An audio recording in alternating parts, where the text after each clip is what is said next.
नमस्कार मित्रांनो, तुम्हा सर्वांचं तुमच्याच यूट्यूब चॅनलवरती पुन्हा एकदा सहर्ष स्वागत। मित्रांनो, आजची बातमी महाराष्ट्राच्या राजकारणातील सर्वात मोठ्या चर्चेचा विषय ठरलाय। शरद पवार राष्ट्रपती आणि सुप्रिया सुळे केंद्रीय मंत्री झाल्या असत्या असा धक्कादायक दावा केंद्रीय मंत्री रामदास आठवले यांनी केलाय। या वक्तव्यानंतर अनेक राजकीय तर्कवितर्कांना उधाण आलंय। नेमकी प्रकरण काय आहे पाहूयात आजच्या व्हिडिओच्या माध्यमातून। मित्रांनो, केंद्रीय सामाजिक न्याय राज्यमंत्री रामदास आठवले हे नेहमी अचूक आणि सटीक राजकीय भविष्यवाणी करत असतात। राज्यात किंवा केंद्रात कुणाची सत्ता येईल याचा अचूक अंदाज त्यांना आधीच लागलेला असतो। त्यानुसारच ते आपली राजकीय भूमिका ठरवत असतात। कधी कधी ते हसत हसत आतल्या बातम्या देखील देत असतात। त्यांनी काल पुण्यात असताना अशीच एक महत्त्वाची बातमी दिली आहे। शरद पवार हे NDA सोबत आले असते तर ते राष्ट्रपती झाले असते असा मोठा गौप्यस्फोट रामदास आठवले यांनी केलाय। त्यामुळे राजकीय वर्तुळात तर्कवितर्कांना उधाण आलंय।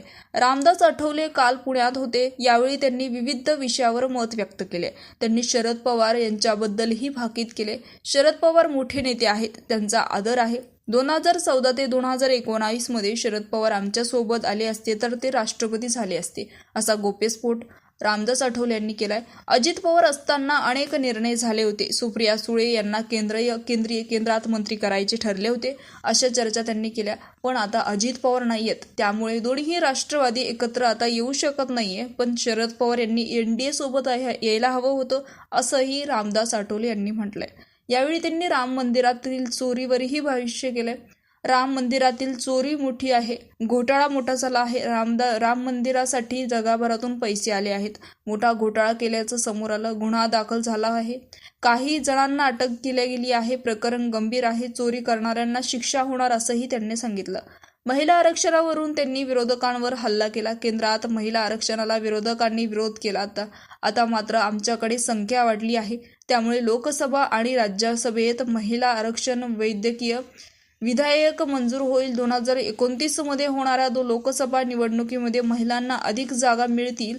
मोठे मतदारसंघ आहेत, डिलिमिटेशन बिल नक्की पास होणार आहे। यावेळी आमच्याकडे बहुमत आहे असा दावाही त्यांनी केला। यावेळी त्यांनी आरक्षणातील उपवर्गीकरणावरही प्रतिक्रिया दिली आहे।